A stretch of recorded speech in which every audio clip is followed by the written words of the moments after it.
কৃষ্ণগুৰু সেৱাশ্ৰম হোৱাৰ পিছত কিমানজন তেওঁলোকে সেই ধৰণৰ ম্লেছ মানে আততায়ী অসুৰক ধ্বংস কৰিলে।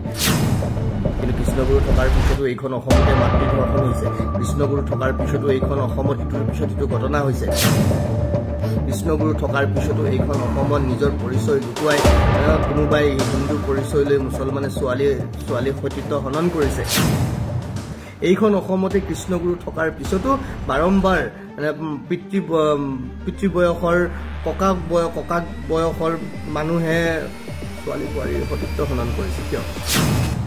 প্ৰেমানন্দ ডাঙৰীয়াৰ মুখখন কলা পৰি আছে। আধ্যাত্মিক পুৰুষ এজনৰ মুখ কলা পৰিব লগা কিয়? গতিকে তেনেকুৱা এজন গুৰু সদৃশ ব্যক্তিৰ এখন নিশ্চয় সুন্দৰ গাড়ীৰ প্ৰয়োজন আছে। কিন্তু তেওঁ সুন্দৰ গাড়ী ইখনৰ পিছত সিখন সিখনৰ পিছত সিখন লৈ ৰাইজক দেখুৱাৰ কি প্ৰয়োজন আছে? আৰু কৈছে তেওঁ কল্কি অৱতাৰ বোলে নে মানুহ ভগৱান হ'ব নোৱাৰে। এই কথাটোত যে মানুহ ভগৱান হ'ব নোৱাৰে আৰু এই কথাটো কোনে কৈছে? তেওঁ নিজে যেতিয়া নিজকে কল্কি অৱতাৰ বুলি কৈছে তেতিয়া জানিব লাগিব যে এজন মানুহ ভগৱান কেতিয়াও হ'ব নোৱাৰে। তেওঁ ভগৱান হ'বলৈ হ'লে তেওঁ কথা বতৰা কৰ্মকাণ্ড সেই ধৰণৰ হ'ব লাগিব। আৰু কলিৰ শেষত কল্কি অৱতাৰ হ'লে ম্লেছক কাটি মাৰি শেষ কৰিব, নষ্ট কৰিব। কিন্তু মই আজি প্ৰশ্ন কৰিব খুজিছো, কৃষ্ণগুৰু সেৱাশ্ৰম হোৱাৰ পিছত কিমানজন তেওঁলোকে সেই ধৰণৰ ম্লেছ মানে আততায়ী অসুৰক ধ্বংস কৰিলে, আততায়ী অসুৰক নষ্ট কৰিলে। এতিয়াতো তেওঁলোকে ক'ব আধ্যাত্মিক চিন্তা চেতনা জাগৰণ কৰিব খুজিছে। আধ্যাত্মিক চিন্তা চেতনাৰ জাগৰণৰ মাধ্যমেৰে তেওঁলোকে মানুহৰ মনত থকা বেয়াবোৰ নোহোৱা কৰি সমাজখন শুদ্ধ কৰিব খুজিছে। কিন্তু কৃষ্ণগুৰু থকাৰ পিছতো এইখন অসমতে মাতৃধৰ্ষণ হৈছে। কৃষ্ণগুৰু থকাৰ পিছতো এইখন অসমত ইটোৰ পিছত ইটো ঘটনা হৈছে। কৃষ্ণগুৰু থকাৰ পিছতো এইখন অসমত নিজৰ পৰিচয় লুকুৱাই কোনোবাই হিন্দু পৰিচয় লৈ মুছলমানে ছোৱালী সতীত্ব হনন কৰিছে। এইখন অসমতে কৃষ্ণগুৰু থকাৰ পিছতো বাৰম্বাৰ পিতৃ বয়সৰ ককাক বয়সৰ মানুহে ছোৱালী বোৱাৰীৰ সতীত্ব হনন কৰিছে। কিয়? শিশু ধৰ্ষণ কৰিছে। কিয়? তেওঁলোকক শাস্তি দিব পাৰিব লাগিছিল কল্কি অৱতাৰ যদি হৈছে। আৰু স্পিৰিচুৱেলিটিৰ কথা কৈছে, বাৰে বাৰে আধ্যাত্মিক চিন্তা চৰ্চা কৰে। যদি আধ্যাত্মিক চিন্তা চৰ্চাৰ প্ৰসংগই আছিলে, কালি মোক ক'বলগীয়া নাছিল, তথাপিও মই কৈছো। কাৰণ চাওক, কালি যেতিয়া তেখেত বিদেশৰ পৰা ঘূৰি আহিছে, গুৱাহাটী এয়াৰপৰ্টৰ পৰা তেওঁক লৈ যোৱা হৈছে, কেমেৰাৰ সন্মুখত তেওঁ মুখখন দেখা পাইছো কলা পৰি আছে। প্ৰেমানন্দ ডাঙৰীয়াৰ মুখখন কলা পৰি আছে। আধ্যাত্মিক পুৰুষ এজনৰ মুখ কলা পৰিব লগা কিয় হ'ল? আপুনি আধ্যাত্মিক হৈছে। আধ্যাত্মিক হোৱাৰ লগে লগে যিকোনো পৰিৱেশত আপুনি সেই মুখৰ যিটো হাঁহি, সেই মুখৰ হাঁহিটো 24 ঘণ্টা আপোনাৰ মুখত থাকিব লাগিব। পৰিৱেশ যিয়েই নহওক, পৰিৱেশ পৰিস্থিতি যিয়ে নহওক, এগৰাকী আধ্যাত্মিক ব্যক্তিৰ মুখত সেই হাঁহিটো থাকিব লাগিব, যিজনে নিজকে গুৰু বুলি ক'ব খোজে, আধ্যাত্মিক গুৰু বুলি ক'ব খোজে। মই এইখিনিতে অসমৰ সেইসকল ব্যক্তিক প্ৰশ্ন কৰিম যিজন ব্যক্তিয়ে নিজকে ভগৱান বুলি কৈছে। আপোনালোকে যদি ভগৱান বুলি ভাবিছে, মোক ক'ব লগা একো নাই। স্বয়ং ভগৱান যেতিয়া আপোনাৰ লগত আছে, তেতিয়াহ'লে মই তাত প্ৰশ্ন কৰিব লগা একো নাই। আমি সকলো ভগৱানৰ অংশ, কেৱল তেওঁৱেই নহয়। অগণক জগতেৰিকায়া মহাপুৰুষ শ্ৰীমন্ত শংকৰ গুৰুজনাই কৈ গৈছে, সকলো যত যিমান আছে সকলো আমি একাই নৰ নাৰায়ণ বুলি কৈছো। সেইটো তেওঁ ক'ব নালাগে, এইটো সনাতন সিদ্ধান্ত। নৰ নাৰায়ণ সকলো ভগৱানৰ অংশ। কিন্তু কথা হ'ল, আমি নিজৰ কৰ্মৰ দ্বাৰা আমি নাৰায়ণৰ স্বৰূপ হ'ব পাৰিছো, নাৰায়ণৰ দৰে আচৰণ কৰিছো নে আমি অসুৰ আততায়ীৰ দৰে আচৰণ কৰিছো, সেইটোহে প্ৰথম কথা। আৰু তাৰ লগতে আৰু এটা কথা মই ক'ব খোজো আপোনালোকৰ আগত, যে চাওক, ধৰ্মগুৰু হোৱা মানে যে এজন ব্যক্তি আধ্যাত্মিক হ'ব, কোনোবা এজনে ধৰ্ম চৰ্চা কৰিছে বুলি যে তেওঁ আধ্যাত্মিক হ'ব, সেই কতো হ'ব নোৱাৰে। আৰু কোনোবা এজন যে আধ্যাত্মিক পুৰুষ, কিন্তু তেওঁ যে ধৰ্মাচাৰ্য নহ'ব, মানে নহ'লেও কথা নাই। মানে কথাটো এনেকুৱা, ধৰ্মাচাৰ্য হ'লেও, ধৰ্মগুৰু হ'লেও যে আধ্যাত্মিক হ'ব তেনেকুৱা কথা নাই। আৰু ধৰ্মাচাৰ্য নহ'লেও, ধৰ্মগুৰু নহ'লেও যে কোনোবা এজন ব্যক্তি আধ্যাত্মিক হ'ব নোৱাৰিব তেনেকুৱা কথা নাই। আধ্যাত্মিক আৰু ধৰ্ম এটা আনটোৰ পৰিপূৰক যদিও ধৰ্মগুৰু বোলা সেই এজন বিশেষ ব্যক্তি আধ্যাত্মিক হ'ব তেনেকুৱা কথা কতো নাই। বিভিন্নজনে প্ৰসংগ উলিয়াইছে, ৰাম ৰহিম আধ্যাত্মিক ব্যক্তি হ'ব নোৱাৰে, আচাৰাম বাপু আধ্যাত্মিক ব্যক্তি হ'ব নোৱাৰে। আৰু এইজন ব্যক্তি, যিজন ব্যক্তি কৃষ্ণগুৰু প্ৰেমানন্দৰ প্ৰসংগ আহিছে, তেখেত আধ্যাত্মিক এইকাৰণে হ'ব নোৱাৰে, কাৰণ আধ্যাত্মিক ব্যক্তি হোৱা হ'লে তেওঁ নিজৰ পৰিয়ালত, নিজৰ ল'ৰা ছোৱালীখিনিৰ মাজত সেই চিন্তাটো, কাৰণ লক্ষ লক্ষ মানুহে তেওঁলোকক ফ'ল' কৰি আছে, গতিকে তেওঁ ছোৱালীয়ে কি কাপোৰ পিন্ধিছে? আধ্যাত্মিক মানুহ এজনে কেৱল আনক উপদেশ দিব নেকি? নিজৰ লগত, নিজৰ পৰিয়ালত, নিজৰ জীৱনশৈলীৰ সেইটো প্ৰয়োগ নকৰিব নেকি? তেওঁক চলা ফুৰা কৰিবলৈ এখন গাড়ীৰ প্ৰয়োজন। আজিৰ তাৰিখত এখন গাড়ী, এটা সুন্দৰ ঘৰ, এটা সুন্দৰ পৰিৱেশ আমাৰ এক প্ৰকাৰে বেছিক নিডছৰ ভিতৰত হৈ পৰিছে। গতিকে তেনেকুৱা এজন গুৰু সদৃশ ব্যক্তিৰ এখন নিশ্চয় সুন্দৰ গাড়ীৰ প্ৰয়োজন আছে কিন্তু তেওঁ সুন্দৰ গাড়ী ইখনৰ পিছত সিখন সিখনৰ পিছত সিখন লৈ ৰাইজক দেখুৱাৰ কি প্ৰয়োজন আছে এয়া আধ্যাত্মিক গুৰুৰ লক্ষণ নেকি এয়া আধ্যাত্মিক পুৰুষৰ লক্ষণ নেকি আধ্যাত্মিক পুৰুষ সেইজন ব্যক্তি মিনিমাম প্ৰয়োজনীয় বস্তুখিনি লৈ আপুনি যি কথা কৈছে সেই কথাৰ দ্বাৰা আপুনি নিজে প্ৰয়োগ কৰিছে নে নাই নিজৰ জীৱনত সেইটো প্ৰথম প্ৰধান কথা এদিন মাজতে এখন ডাঙৰ মিটিং নামটো মই নলওঁ এনেও তেওঁক লৈ বিভিন্ন চৰ্চা এই মুহূৰ্তত অসমত চলি আছে তেওঁ কৈছিল এখন সভাত ময়ো আছিলো যে আধ্যাত্মিক ব্যক্তি চিন্তা কৰা মানুহবিলাকে বেছি এসি কথা ভাবিব নালাগে বিভিন্ন প্ৰকাণ্ড অট্টালিকা সাজিব নালাগে তেওঁলোক সাধাৰণভাৱে থাকিব লাগে তেওঁলোক পাৰিলে বনত থাকিব লাগে নাই কিন্তু সেই সকল ব্যক্তি যিসকলে এই ধৰণৰ বক্তব্য দিছে তেওঁ একজন ৰাজনৈতিক নেতা এটা কোনোবা ৰাজনৈতিক নেতাই তেনেকুৱা বক্তব্য দিবই পাৰে ৰাজনৈতিক নেতাই ৰাতিপুৱা এটা ক'ব গধূলি এটা ক'ব ৰাজনৈতিক নেতাই বিভিন্ন কম্পালচন থাকে তেওঁলোকে কথা সলনি কৰিব পাৰে তেওঁলোকে কোৱা ধৰণে কাম নকৰিব পাৰে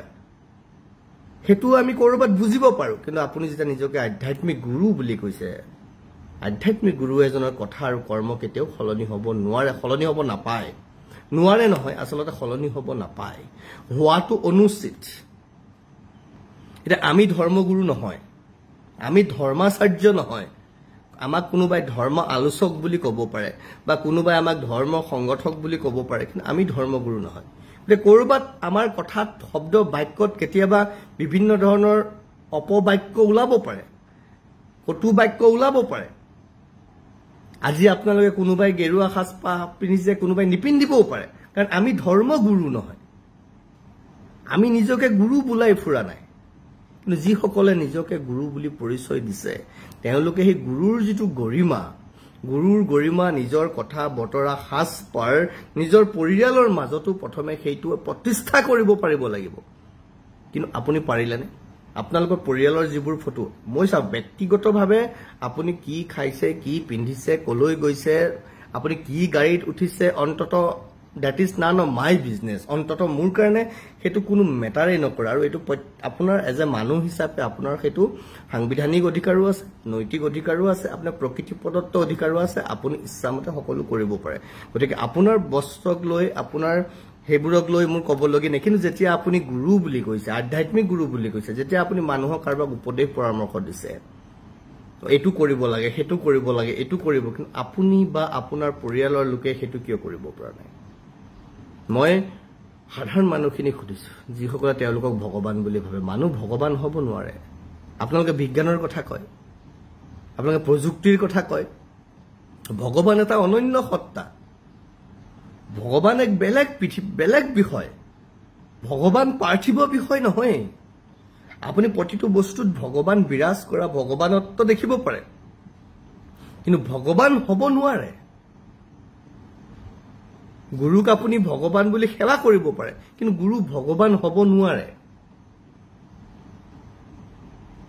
গুৰু ভগৱান হ'ব নোৱাৰে ভগৱান সদৃশ বুলি ভাবি আপুনি সেৱা কৰিব পাৰে আপুনি কৰক তাত আমাৰ ক'ব লগা নাই কিন্তু সেই যে সেৱা কৰিবলৈ গৈছে সেৱা কৰা সেই ব্যক্তিজনৰ সেই গৰিমা তেওঁ ৰাখিব পাৰিছে নাই তেওঁ সেই ধৰণে আজি দেখিছে বিভিন্ন প্ৰসংগলৈ চাক ধৰ্মটো নষ্ট নকৰিব পৃথিৱীত সনাতন একমাত্ৰ ধৰ্ম বাকি যিবোৰ আছে এইবোৰ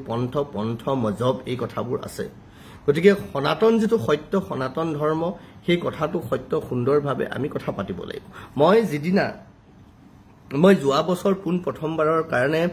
কৃষ্ণগুৰুৰ নক্ষত্ৰ আশ্ৰমলৈ মই গৈছিলো আশ্ৰমত গৈছিলো তেওঁলোকৰ কৃষ্ণগুৰু আধ্যাত্মিক বিশ্ববিদ্যালয় আছে বিশ্ববিদ্যালয়লৈ লগত আমি কথা পাতিব গৈছিলো যাতে 2024 চনত আমি যি শংকৰ গুৰুজনৰ চিন্তা দৰ্শনক ৰাষ্ট্ৰীয় পৰ্যায়ত প্ৰচাৰৰ কাৰণে আমি যি কাম কৰি আছো তাৰ লগত তেওঁলোকৰ একাডেমিক কোলাবোৰেচন বিচাৰি পেলাই আমি গৈছিলো কৃষ্ণগুৰু বিশ্ববিদ্যালয়লৈ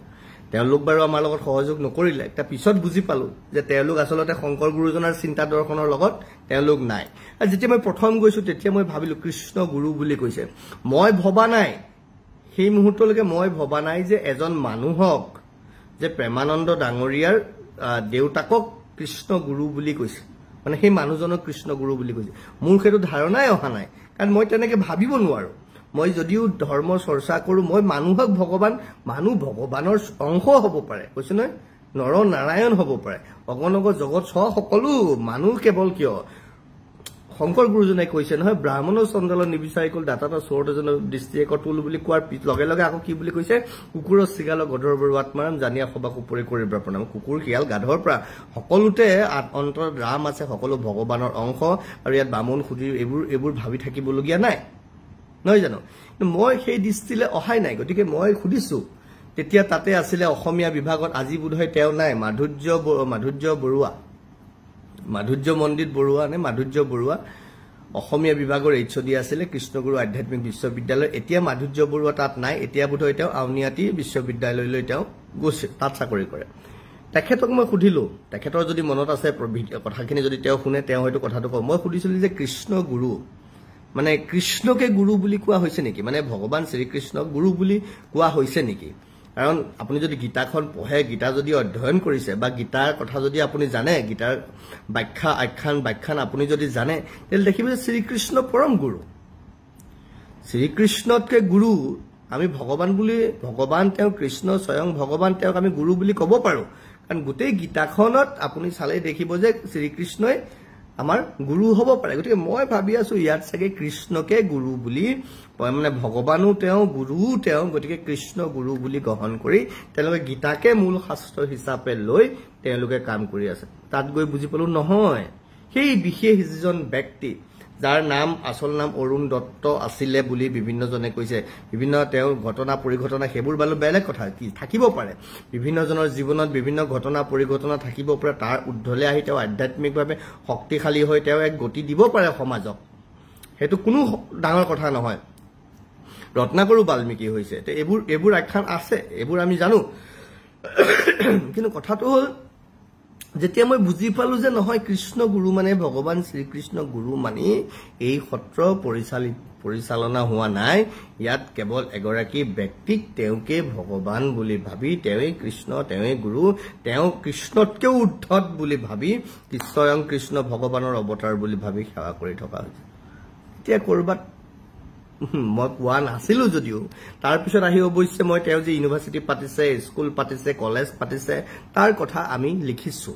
এতিয়া মোৰ সেই পেজটো মই বন্ধ কৰি দিলো নহলে ৰাইজে সেইখিনি পালেহেঁতেন ভালটো চাওক ভালটো আমি ভাল বুলি ক'ব লাগিব সমাজ সংস্কাৰৰ কাৰণে বিশ্ববিদ্যালয় কৰা মহাবিদ্যালয় কৰা ভাল কাম এইবোৰ কৰিব লাগিব কিন্তু কথাটো হ'ল এতিয়া যিটো পৰিৱেশত চৰ্চা হৈছে যে আধ্যাত্মিক চিন্তা চৰ্চা আধ্যাত্মিক উৎকৰ্ষ সাধন কৰিবলৈ সেইজন ব্যক্তি বাৰম্বাৰ এটা কথা মনত ৰাখিব পূজা কৰা মানে বা কিবা ব্ৰত পালন কৰা মানে 24 ঘণ্টা ধৰ্মৰ কথা কৈ থকা মানে 24 ঘণ্টা ভাগৱতখনে পঢ়ি থকা মানে 5 বাৰ নাম প্ৰসংগ কৰা মানে মছজিদলৈ গৈ পেলাই কিবা কৰি থকা চাৰ্চত গৈ কিবা দিজ আৰ নট স্পিৰিচুৱেলিটি এইবোৰ স্পিৰিচুৱেলিটি নহয় এইবোৰ কৰা ব্যক্তি এজন স্পিৰিচুৱেল নহয় হ'ব নোৱাৰে এই কথা আকৌ এবাৰ প্ৰমাণ কৰি দিলে আসাৰাম বাপু স্পিৰিচুৱেল নহয় হ'ব নোৱাৰে ৰাম ৰহিম স্পিৰিচুৱেল নাছিল হ'ব নোৱাৰে কেতিয়াও ইছলাম ধৰ্মৰ কোনো এজন ব্যক্তিয়ে মৌলানা মুফতি স্পিৰিচুৱেল নহয় হ'ব নোৱাৰে কৃষ্ণ গুৰু বুলি কোৱা প্ৰেমানন্দ ডাঙৰীয়া স্পিৰিচুৱেল নহয় হ'ব নোৱাৰে স্পিৰিচুৱেল হোৱা হলে আধ্যাত্মিকভাৱে শক্তিশালী হোৱা হলে তেওঁ কালি কেমেৰাৰ সন্মুখত তেওঁ মুখাভাৱে কলা পৰি নাথাকিলেহেঁতেন এক 2 নম্বৰ কথা তেওঁ যদি আধ্যাত্মিক হলহেঁতেন তেতিয়াহ'লে বিদেশত গৈ তেওঁৰ পৰিয়ালৰ সেই ধৰণৰ মানে যিটো সাজপাৰ যি কথা তেওঁ কয় তেওঁ যি বক্তব্য তেওঁ যি শব্দ বাক্য তাৰ বিপৰীত ধৰণৰ আচৰণ তেওঁলোকে নকৰিলেহেঁতেন তেওঁলোকে যি কথা বতৰা যি মেছেজ ভক্তসকললৈ দিয়ে তাতকে উলুটা আচৰণ উলুটা ব্যৱহাৰ তেওঁলোকে নকৰিলেহেঁতেন গতিকে আধ্যাত্মিক হোৱা আৰু বেপাৰ কৰা দুটা বস্তু বেলেগ ধৰ্মৰ নামত বেপাৰ বিভিন্নজনে বিভিন্ন সময়ত কৰিছে কৰিব পাৰে সেইটো তেওঁলোকৰ কথা কোনোবাই কৰিবলৈ দিছে কাৰণেহে আপোনাৰ মোৰ দৰে কিছুমান মানুহে সহায় সহযোগ কৰিছে কাৰণে তেওঁলোকে কৰিব পাৰিছে কৰক তাত মই ক'ব লগা একো নাই কোনোবাই তেওঁলোকক 10খন গাড়ীও দিছে তেওঁলোকে পাৰিছে কৰিব ভাল কথা কৰক কিন্তু কথাটো হ'ল আমি বুজি পাইছো নে নাই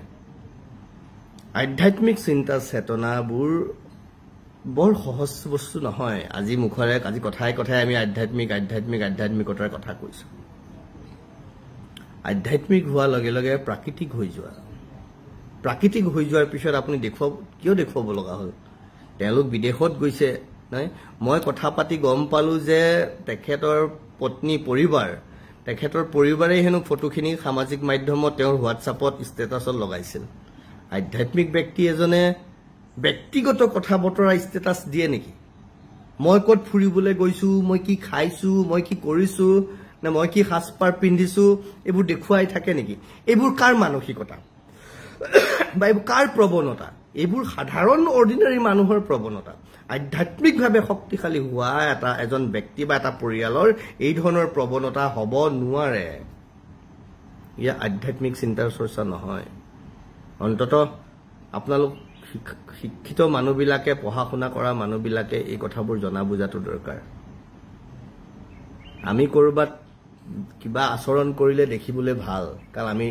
কৈছো স্পষ্ট বাৰম্বাৰ কৈছো আমিতো ধৰ্মগুৰু নহয় আমাক ধৰ্মগুৰু বুলি ভাবি কোনে কেতিয়াও ভুল কৰিব নালাগে সেইধৰণে আমাক গ্ৰহণ কৰিব নালাগে আমাক ধৰ্মালোচক বুলি ক'ব পাৰে বা ধৰ্ম সংগঠক বুলি ক'ব পাৰে সেই ধৰণৰ কাৰণ এটা নিজৰ কাৰণে নিজৰ সিদ্ধান্তত নিজৰ কিবা বিচাৰি আমি এই ধৰণে এটা পৰিবেশ ক্ৰিয়েট কৰি লৈছো নিজৰ কাৰণে নিজৰ চিন্তা ধাৰণাৰ কাৰণে বুজিবলৈ জানিবলৈ ধৰ্মটোনো কি আধ্যাত্মিক চিন্তা চেতনাবোৰ কি তাৰ পৰা উপলব্ধি কৰি এই কথাখিনি মই ক'ব খুজিছো যে আধ্যাত্মিক হোৱা আৰু ধৰ্মৰ চৰ্চা কৰা একে বস্তু নহয় আধ্যাত্মিক হোৱা আৰু ধৰ্মগুৰু হোৱা একে বস্তু নহয় ধৰ্মগুৰু এজন আধ্যাত্মিক ব্যক্তি নহবও পাৰে আৰু আধ্যাত্মিক ব্যক্তি এজন ধৰ্মগুৰু হ'ব লাগে বুলি কোনো কথা নাই এই কথাবোৰ আপোনালোকে বুজক সঁচা আধ্যাত্মিক চিন্তা দৰ্শন ক'ত পাব কেনেকৈ পাব প্ৰয়োজন হলে কেতিয়াবা আহিব আমি আপোনালোকৰ লগত বহি কথা পাতিম ধৰ্মৰ নামত বেপাৰ কৰা মানুহবিলাকৰ ওচৰত গৈ নিজৰ মন মগজু বন্ধকত নিদিব নিজৰ মন মগজু বিক্ৰী নকৰিব মোক কেইবাজনেও কৈছে কিবা কওক ক'বলৈ বহু কথাই আছিল কিন্তু ভয় লগা হৈ গৈছে তাৰপিছত আকৌ মনলৈ ভাবিলো যদি ভয়ে কৰোঁ মই বিভিন্ন সময়ত কৈছো ভয়ৰ পৰা উদ্ধলে আহা নাই 4 প্ৰকাৰৰ ভয় থাকে মানুহৰ আৰু ভয় যদি আছে তুমি আধ্যাত্মিক কেনেকৈ হলা তেতিয়া আপুনি ক'ব লগাখিনি সঁচা কথাখিনি যেটো শুদ্ধ কথা ক'ব লাগিব সেইটো যদি নকওঁ তেতিয়াহলে ময়ো কৰবাত কিবা পোৱাৰ লালসাত বা কিবা নোপোৱাৰ ভয়ত ময়ো তেতিয়াহলে সঁচা কথাটোৰ পৰা আঁতৰি থাকিলো মানে ময়ো কৰবাত আধ্যাত্মিক শক্তি যি অকণমান লাভ কৰা বুলি মই নিজে ভাবিছো সেইখিনিও তাৰমানে মই কৰবাত ৰাইজক মিছা কথা কৈছো এনে সঁচা কথাখিনি ক'লো যি অনুভৱ মই ক'লো সেই অনুভৱ অসমৰ ৰাইজে বিবেচনা কৰক বিচাৰ কৰক তেওঁ আশ্ৰমলৈ নাযাব বুলি আমি কেতিয়াও নকওঁ তেওঁ ভগৱান নামানিব বুলিও আমাৰ ক'বলগীয়া নাই তেওঁ গুৰু নামানিব বুলিও আমাৰ ক'ব লগা নাই কিন্তু সঁচাটো জানক সঁচাটো বুজক আধ্যাত্মিক তেওঁ হ'ব নোৱাৰে আৰু এইটোত যদি মোৰ লগত তেখেতে বা অন্য কোনোবাই যিকোনো মঞ্চত যদি আলোচনা কৰিব খোজে আধ্যাত্মিক হোৱা আৰু ধৰ্মগুৰু হোৱা একে নহয় আধ্যাত্মিক পুৰুষ এজনৰ স্বভাৱ চৰিত্ৰ আৰু ধৰ্মগুৰু এজনৰ স্বভাৱ চৰিত্ৰ একে হ'ব নোৱাৰে বুজি পাইছেনে আকৌ কৈছো আধ্যাত্মিক হোৱাটো সম্পূৰ্ণ পৃথক কথা জিন্স পেন্ট পিন্ধা এজনো ধৰ্মগুৰু এজনতকৈ বেছি আধ্যাত্মিক ব্যক্তি আধ্যাত্মিকভাৱে বেছি শক্তিশালী হ'ব পাৰে কেনেকৈ হ'ব পাৰে কেতিয়াবা প্ৰয়োজন হলে সুধিবচোন আমি বহিলে কথা পাতিম ভালে থাকক সকলো নমস্কাৰ